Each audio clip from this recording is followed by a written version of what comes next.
We know it's early, and yesterday was such a jam-packed day. I think everyone is still processing and waking up a little bit, so we do appreciate you coming, and it's lovely to be here with you. It's good to be here too. We've had some chats before we got here, so we got to know each other a little bit, which has been great, and we have lots of questions for each other. So I think, let's jump in. And do you want to start by just giving us a little bit of background about yourself? Absolutely. Yes, great. So hi, everybody. I'm Mariah Craddick. I am currently an executive director of product at The Atlantic. I'm getting feedback, I think, too.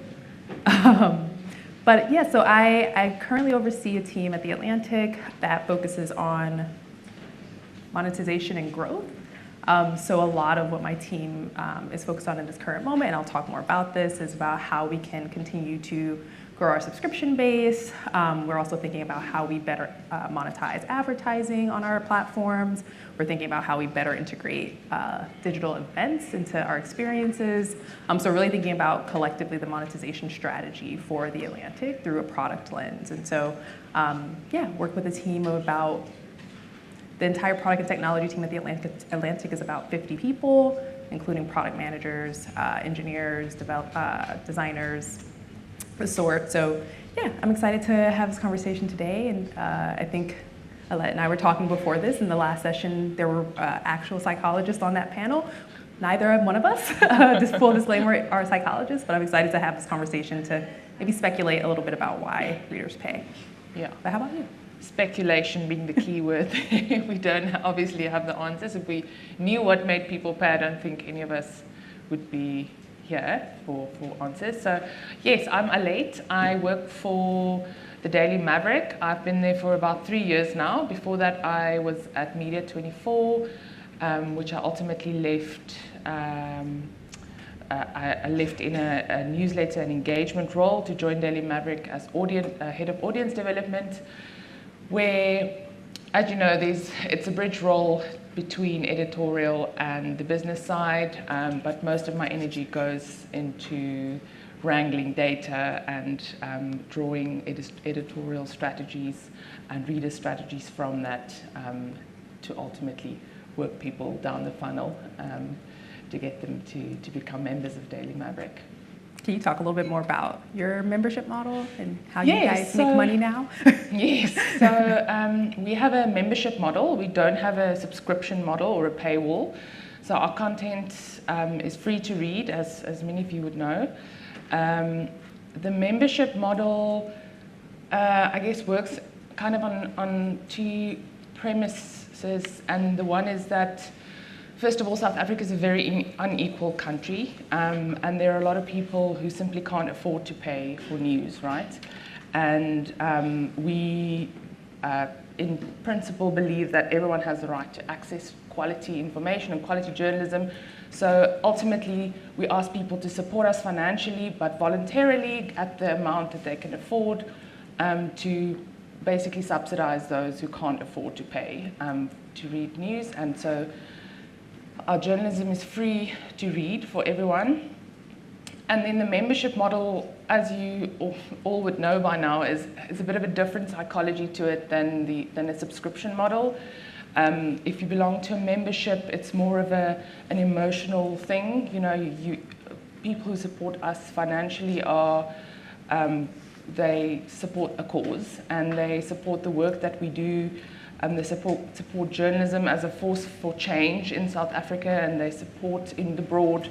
They're very passionate about South Africa and the democratic project that we have going we have there. And that's what our whole model is based on, appealing to that commitment to South Africa, people who are passionate about making a difference, about making it work. And yeah, that is what our model is based on. We have about 33,000 members at the moment, and it makes up about 40% of our income, reader revenue, and we supplement that with advertising and events and grant and donor funding. Got it. Yeah. Got it. And the Atlantic is moving to almost 2 million subscribers at the moment. Yes. So in 2024, we hit a milestone of 1 million subscribers. So we have a subscription model on the opposite end. We do have a notoriously really hard paywall. Which was a strategic decision that we made shortly after we launched our paywall in 2019. So we were pretty late, actually, to the digital subscription game. So we launched our paywall in 2019. Initially, kind of played around with the different, article limits and things like that. And then in 2021, which is when I joined, we launched our free digital trial. So first 30 days, you can, experience the Atlantic for free, sample. And that was kind of the primary offer we offered on our paywall strategy. At the time, too, we started to dabble with what we called a smart meter that wasn't all that smart, but was at least, trying to pick up on different signals and trying to think about, how do we have a different reader journey based on who you are, where you're coming from. And then eventually, and I'll maybe talk a little bit more about this, we kind of learned that we were maybe overcomplicating our strategy, and that actually the best experience was one where we really were deliberate about kind of saying, hey, this is not free. This is quality journalism that you're not going to get anywhere else, and it should be supported financially. And so we really started to see our business take off around the time of, the first or maybe second Trump presidency, and all the political things that have been happening in the States. Every time, something seismic would happen, we would see kind of our subscription growth take off. And like I said, in 2024, we hit our milestone of 1 million paying subscribers, which was really not something we're seeing in our peer set. So we've seen, growth year over year in the subscription space, and really pretty good retention rate. So over 70% of our subscriber base stays retained. Other facts about our subscription model: we only offer an annual product, which is also unique. So we're traditionally a print magazine, and so we've kind of kept some of that legacy of an annual only product. We don't offer monthly right now, but with the annual product you see much better retention rate, so it's worked in our favor. But yeah, I think as we're thinking about the future and how we kind of move forward to that 2 million, I think now we're really thinking about how can we get more dynamic, how can we really think about our pricing model a little bit differently, a little bit more open to how we think about getting, the Atlantic is primarily known in the States on the coast, so our big markets are New York and DC and Chicago, and we're really thinking about how do we start to appeal to more of America and also abroad. And so I think with that kind of thinking, we're thinking a lot more about how can we be a little bit more expansive, how can we be more experimental with our business model. And so I'm really excited about kind of thinking about what got us to 1 million is probably not going to be the same thing that's going to get us to the next million, and how can we be a little bit more flexible with our model. Yeah. That's so interesting, and I want to follow up if you don't mind. Yeah. You're talking about expansion across America, and I'm wondering how, in the current political climate in the States, where does the Atlantic fit in, and what role does it play for its readers? Yeah, this is a good question, because I think we struggled to answer it for a long time, and I think now we're a lot more confident in saying who we are and how we want to position ourselves.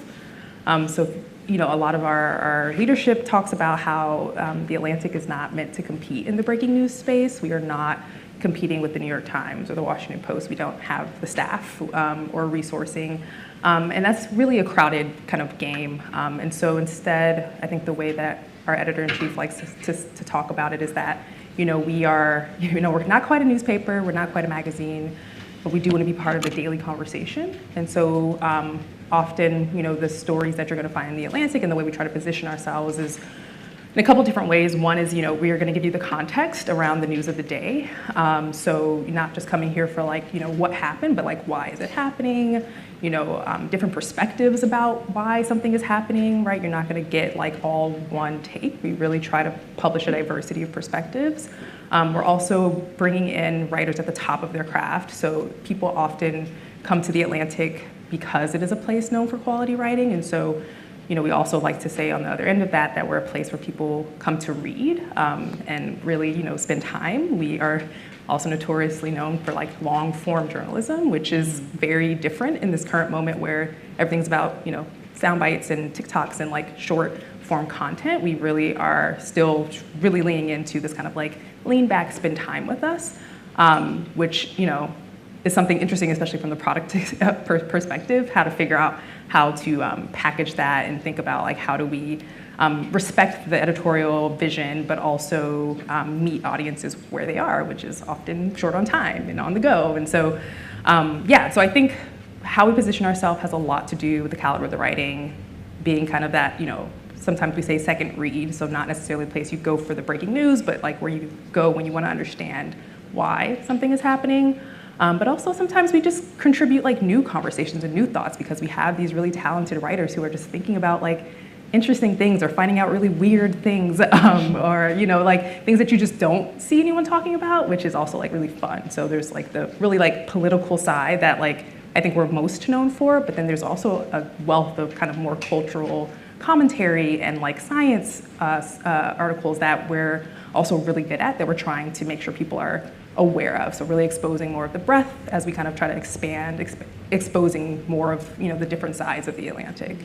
Yeah. I think you make such an important point about really sticking to what is your core value and giving people that lean back experience. It's so tempting, I think, for all of us in these crazy news cycles to want to also chase the news and chase the next big thing, and same with AI, to jump on that bandwagon, but really kind of evaluating what do you bring to the conversation, what does AI help you bring to your audience that is unique to you. I think that's so important. Right, and I feel like the Daily Maverick has a similar perspective too, right? Yes, so we also try to not necessarily do breaking news. We do here and there if we have a breaking story like anyone would do, but we also lean into the long form stuff, the more in-depth take on the story, which may only come the next day or in the next week, because we like to give our journalists more time to dig into the full story. And that comes with trade-offs, right? That comes with traffic trade-offs, that comes with losing audience to a competitor because we sit firmly in the news space, but we're not competing in the breaking news cycle. So there are some trade-offs there, but the upside of that is that we give ourselves the time to do the quality version of the story, right? We do proper research, we do the quality journalism, and that is what ultimately is the core of our business model as well, right? That's why people pay to be members of our community, because they support the quality of the journalism that we do.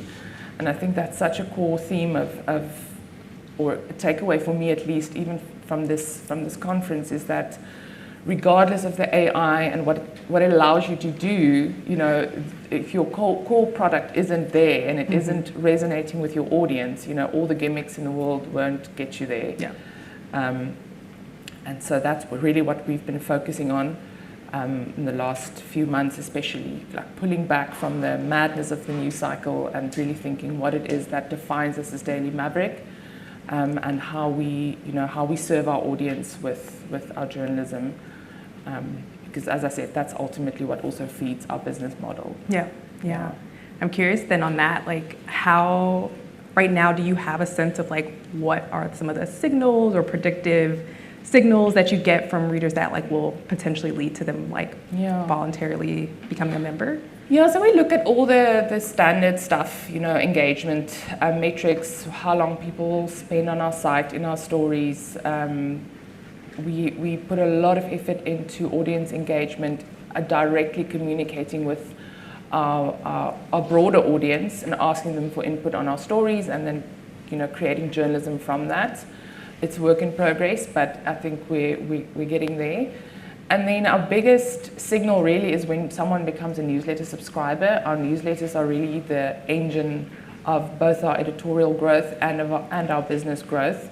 Once people are newsletter subscribers, they're much more likely to become members, and that's what we work really hard at. We have a registration wall because we don't have a paywall. For a long time, I think we implemented the registration wall two years ago now. We didn't have a mechanism to get people to actually sign in to our site, sign up and sign in and stay signed in so we can track them on our site, right? With first party and get first party data. So we built that, and that made a huge difference to our newsletter subscriptions as well, because once you're registered, we can target you with newsletter callouts. We also have in our registration wall, we have a little tick box that signs you up to a newsletter, and so you are automatically in the funnel. And then we wait a month, and then we start targeting you with marketing messaging as well to get you to. And that really is for us the biggest driver of memberships at the moment. As long that marketing communication via newsletter then also becomes really valuable. Yeah. And same for you guys, right? Yeah, I think it's about the same. I think, slightly different in that, again, the paywall is probably the biggest driver, right? Of course. Like gating people and before they can, consume your content. But I think we also, have done a lot of audience research over the years and have like a good understanding of like the different types of people who come to our site, kind of the motivations for like why they come and what they're looking for. And then, we try to at least, when we can, compel based on like what we know about the user. So our marketing team has the ability to change messaging across the site at different news moments to kind of reflect like we know when certain news events happen, like earlier this year with our editor-in-chief and the whole Signalgate moment that happened earlier this year, which if you aren't familiar with what I'm talking about, I'm sure most of the people in this room are, but Google Signalgate in the Atlantic, it was a wild time. But in that moment, it really kind of was interesting to watch people's emotional response because, of course, people wanted to read the story, so that was kind of the first impulse, was just like, let me get past the paywall, let me pay because I want to read this story that I can't read anywhere else. But then, after that first wave, it really started to become people just like almost like voluntarily subscribing because they were just like, we want to support the mission in this moment and like what, you guys are doing. And so, I think that's like really been kind of, it kind of speaks to these like different reasons and motivations for why people come. And then of course, like quantitatively, there are certain signals that we have, like certain refers do better than others. And so we do different things with our paywall based on like where you're coming from. There's a lot of different things that kind of like can give us a little bit of an indicator of like who might be subscribing. And I think going forward, as we're thinking about this expansion and growth strategy, we're trying to think about how can we be more selective when we give access because we have been so premium and hard gated for so long. Now we're thinking more about like how do we selectively ungate in moments where it might be better for people to be able to read this and get more advertising revenue in this moment versus kind of the hard gate strategy we've had for a long time. Right. Yeah. And are you using AI in any way to complement your strategy or inform it? I think, this is funny because I think a lot of people in the subscription space have been playing with AI well before the like generative AI moment of the last couple of years. And so like I remember even in 2021, we were kind of dabbling with like, how can we take various inputs to start to make decisions basically, right? Like that's what AI does. It's a series of rules and inputs. And so we kind of dabbled with it early on. And I think my biggest lesson learned in the early days was like we overcomplicated it actually. And it actually like the best strategy was the simplest one, which was put the gate up. Like, cause we really tried, like in the beginning, we were really trying to we did a lot of math around like, if we give up this page view, we'll get this much in ad revenue and how that compares to subscription revenue. And it just was very complex and it was very unnecessary. And like the strategy that actually got us the most conversions was the one where we put up the wall. I think going forward, now that our strategy is shifting, we will probably want to be more dynamic. So we are experimenting with more like AI tools. We're doing the whole buy versus build thing right now, trying to figure out like, do we leverage this tool that claims to do it out of the box, or do we build our own tool with the data we have? So more to come, I think. But yes, we have played and have learned simple is maybe sometimes better, depending on what you're trying to accomplish. But you guys are playing around with AI a lot. Yeah, a little bit. Well, we encourage the use of AI in workflows, and you know, as we've all heard this week as well, it can be such a great productivity booster. So we use a lot of that in that space. But in terms of business goals, we are kind of in a moment where we are pivoting to impact as a North Star goal. We have found that, as I said, people come to us for our investigative journalism. They come to us because they believe our journalism is important, it makes a difference, it holds people accountable. But over time, the news fatigue and the corruption fatigue has also gotten to people, and they're like, oh, you know, this investigation is great, but you know, nothing comes of it at the end of the day. You do the journalism, tomorrow we'll read another story about some corrupt politician. So that's not enough anymore.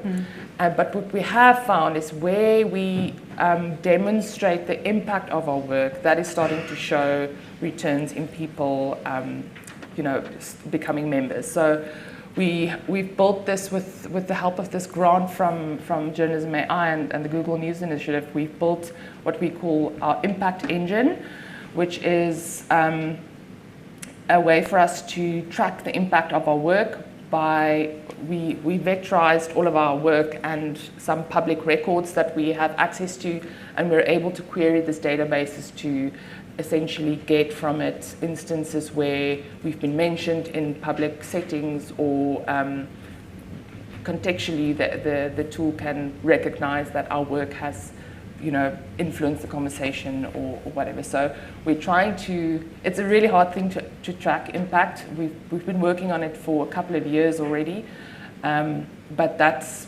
become a big part of what we believe will be the future of our business model, is that if we can demonstrate the impact of the work that we're doing to our audience, it will ultimately attract more members.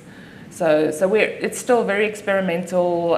The tool is still it's turning out to be a great research tool for the editorial team as well, because of our whole archive is in there, so we can do research about what we've published in the past. You know, if you're a new reporter, you want to get some background on what we've been doing in a certain topic, you can do that.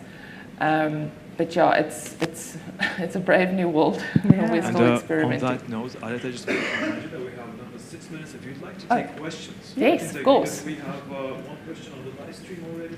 Okay. And maybe somebody from the audience would like to ask a question. We can, yeah, you can maybe, could we get this? Go ahead.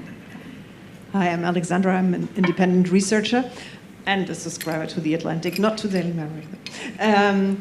My question is, because you're probably getting a lot of subscriptions through the app and also newsletters and stuff. What do you do to attract younger audiences? And maybe that's also something for Alet, because you talked about newsletters, because we know from research that younger audiences don't necessarily go to apps, they don't necessarily subscribe to newsletters. Yeah. So I'd be interested in that. Thank you. Yeah, no, it's a good question. Yeah, I think it is definitely a goal for us to reach younger audiences, like most publishers, especially legacy publishers like The Atlantic. I think you're definitely right in that, like, newsletters, the app, kind of the traditional models that we've seen have not always been successful at attracting these younger audiences. And honestly, for us, when we say young, we're almost saying like 45 to like 30, yeah. Right? Like young. Yeah. So, but there are a couple of things we're trying, and I'll try to be quick. So, one thing that we're doing, and we just announced a little while ago, we opened up access to The Atlantic for free. to all US public high schools. So we're trying to really make it accessible for those who are very young, who cannot afford subscriptions.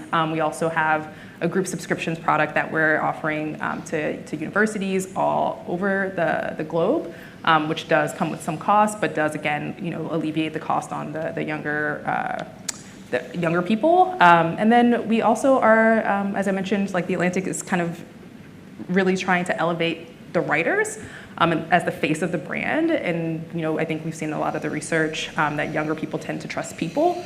And so we're really leaning into letting our writers kind of start to speak more for The Atlantic, especially on social, getting them to do more of the TikTok videos and explaining their stories and doing the events, which we have seen, kind of at least pique the interest of younger subscribers or younger people in hopes of eventually them paying us one day. But how about you guys? Very similar, and I think our readership is similar in that sense. It is an older, more mature. I mean, if you're reading long-form journalism, you're probably not. You have time. Yeah. So same thing. We're experimenting with social video, but we regard a young reader as someone 35, someone who has the income to pay for a subscription, who has a bit of more of a social awareness and understands the importance of what we're doing. Yeah.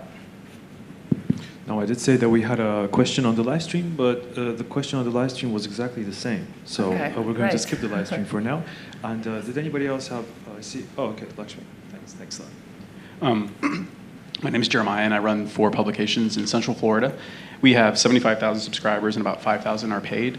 And one thing we struggle with, which I'd like to ask both of you, is how do we kind of upsell the most loyal subscribers that we have who are already paying us?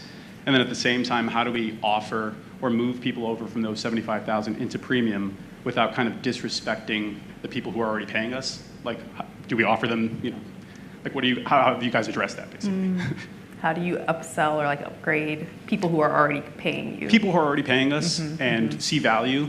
Do we have to give another value add, or is there, Oh, yeah. No, absolutely, I would say, in my opinion, right? I think, so we right now have 3 offers, print and digital only, and then a premium product. But the premium product is very much for that very small subset of people who are gonna pay $200, $300 for some additional value adds. And we're actually on the cusp of launching another premium product that will allow for more sharing capabilities to be able to share with a family, and then also some other elements, which I can't say, but I'm really excited about what it will offer. But again, as we have kind of added these additional pieces of value, whether it's the ability to share articles for free, so article gifting is one benefit, or unlimited app access. Our app is pretty hard gated, and you can only have a subscription in order to be able to engage with it. So all of these little kind of value adds allow for us to be able to go really clearly to market with something that says hey, pay a little bit more so that you can get these additional things. I mean, the primary thing I would try to understand for your audience though is what is valuable to them? What does that extra look like? What will they pay for? And test and see. But yeah, I would say definitely want to have a value that you're trading. So the 75,000 of people who are free, that's a harder one because you've been giving it away for free. I mean, it's delayed though. It's 3 or 4 days long. Okay. Yeah, I think being able to somehow explain what the value is of paying, what are you getting in addition to if you pay versus, maybe it's not that time delay that's as valuable to them, right? Maybe that's okay. Maybe there's something else that would compel them to start paying. Yeah, that's a tricky one. I don't know if you guys have. Yeah, something the similar. membership model is completely different because it's voluntary. We often find that when we just ask if you want to give more, because people subscribe or become members, and it's been 3 years and they never thought about it again. And here's a very strong piece of journalism, and people are reacting to it.